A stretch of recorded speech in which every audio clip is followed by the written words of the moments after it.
Good afternoon.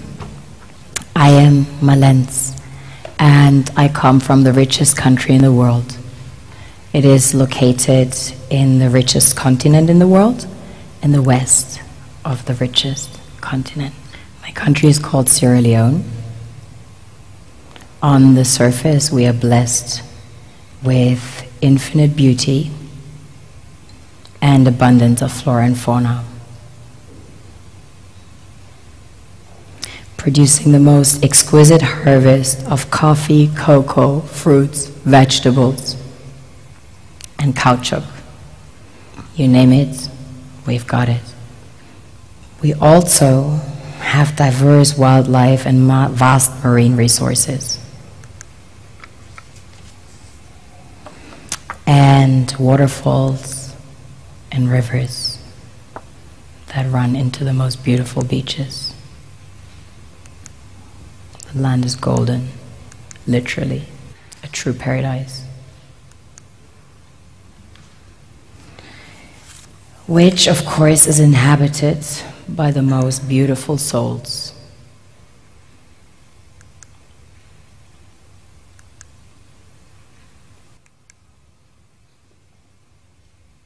We have a very strong cultural heritage. In fact, Sierra Leone had the first sub-Saharan university. Prior to that, there was one in the kingdom of Timbuktu, which was the first university in the world, succeeding the great Gnostic schools of Egypt and Osiris.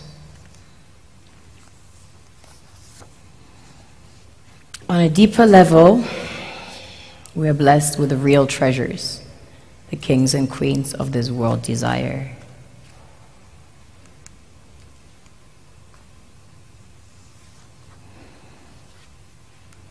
This was the largest alluvial diamond ever found.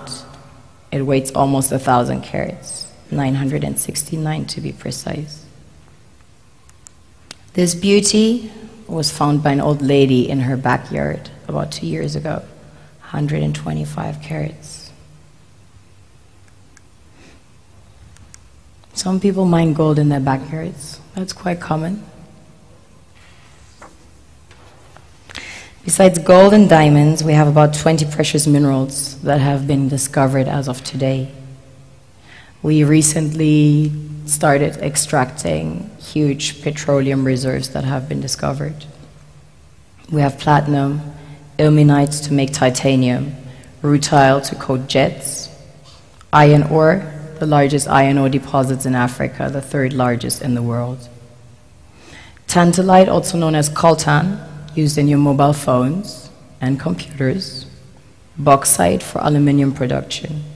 Zinc, chrome ore, copper, coal, phosphates, potassium, salt, lead, granite, asbestos, nickel, zircon.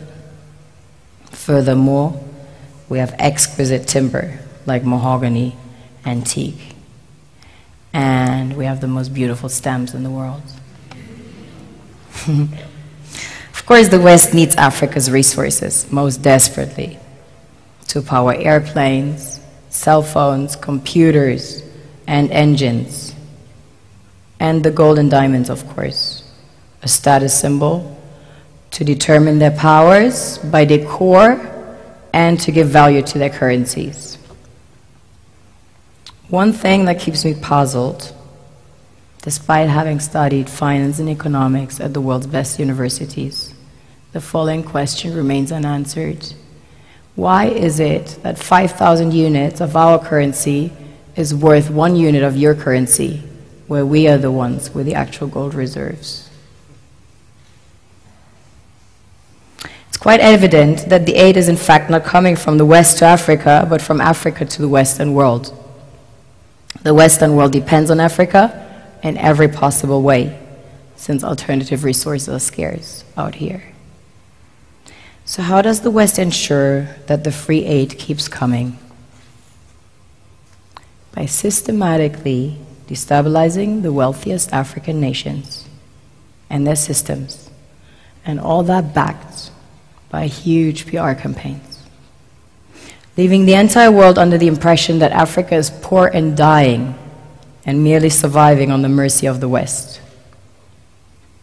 Well done, Oxfam, UNICEF, Red Cross, Life Aid, and all the other organizations that continuously run multi-million-dollar advertisement campaigns depicting charity porn to sustain that image of Africa globally.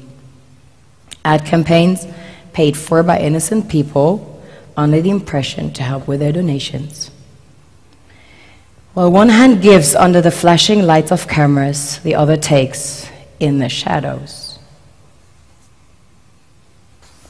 We all know the dollar is worthless, while the euro is merely charged with German intellect and technology, and maybe some Italian pasta. How can one expect donations from nations that have so little? It's super sweet of you to come with your colored paper in exchange for our gold and diamonds.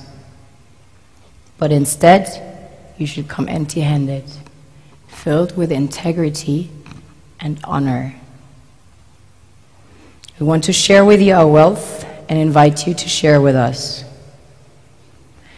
The perception is that a healthy and striving Africa would not disperse its resources as freely and cheaply, which is logical. Of course, it would instead sell its resources at world market prices, which in turn would destabilize and weaken Western economies, established on the post-colonial free meal system. Last year, the IMF reports that 6 out of 10 of the world's fastest growing economies are in Africa, measured by their GDP growth. The French Treasury, for example, is receiving about $500 billion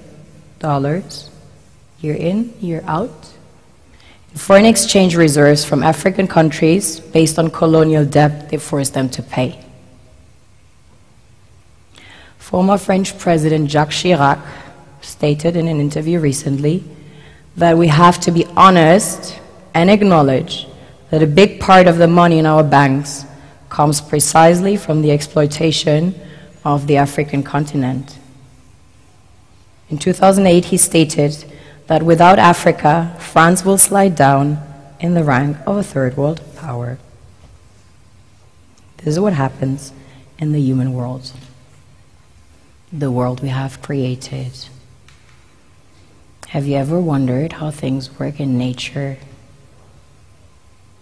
One would assume that in evolution the fittest survives.